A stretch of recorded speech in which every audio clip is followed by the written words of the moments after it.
Rising above suffering. Rising above suffering doesn't mean to ignore or numb yourself from all pain, but rather to appreciate and respect every inner and outer experience that comes as part of the glorious dance of your life, whether pleasant or painful.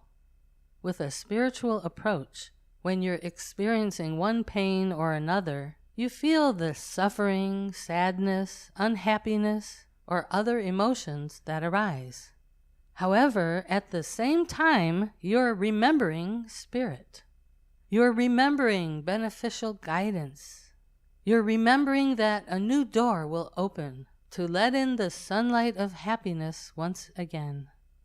You sit with the pain for a short time and then come out of the darkness to walk on with hope in your heart and a trust in the divine presence that walks with you.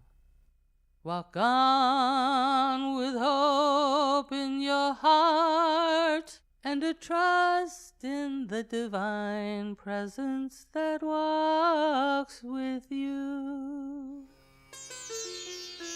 Consider, when you grow spiritually to the point where you are watching your life as a divine play, then you experience all the events, lessons, challenges, and growth as part of this divine play. You are in the events of your life while also watching, as what the Indian scriptures call Sakshi Bhava, or witness consciousness. You are in the world, but not of it. Suffering, yet not suffering. Experiences of pain and suffering depend on the individual threshold of the person who is experiencing them. For one person, small inconveniences can cause more distress than major disasters do for another. I've watched an actress friend get more upset about a bad hair tinting job than do others who are dealing with devastating tragedies. Challenges affect you according to your understanding, beliefs, and state of mind, along with the arms of divine grace that come to carry you above the hottest sands and deserts of life. When those inevitable difficult moments come, such as when you've lost someone or something precious to you, or if you don't achieve a goal you've been working toward, or when your mind, body, or spirit are in a state of pain or suffering, you can see such times with some objectivity. Even while taking intelligent steps to alleviate the suffering, you can remember that you are spirit having a physical experience, a child of the eternal who is currently enrolled in this school for the soul called life. More about this school for the soul in Chapter 4. Don't forget, with a spiritual perspective, even if you have some agitations here and there, you can still be aware of the part of you that's free from agitation. T.S. Eliot called this place the still point of the turning world.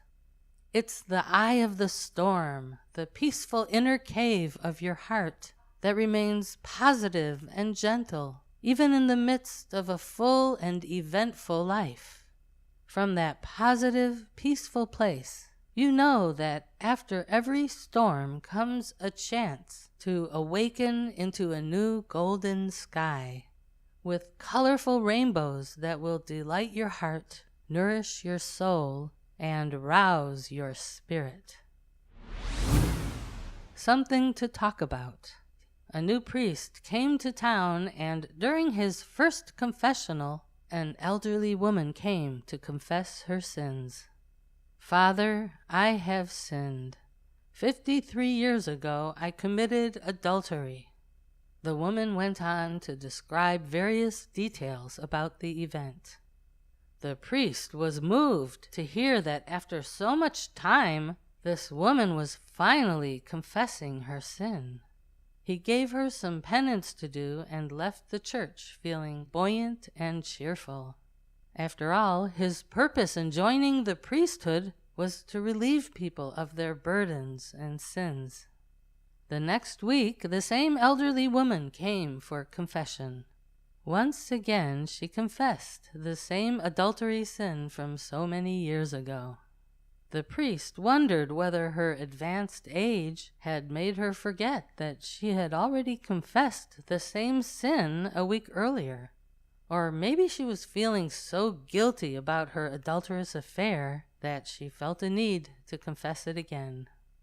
3 more Sundays came, and each week this woman arrived to confess the same transgression of adultery from 53 years ago, always in great detail. The priest finally decided to speak up and told the woman, "You've already confessed the same sin several times, and I assure you that through the grace of our Father your sin has been forgiven. There is no need to keep confessing it every week." The woman responded, "I know, but I like to talk about it." Like this woman, many people enjoy talking about not only their salacious sins, but also their terrible troubles.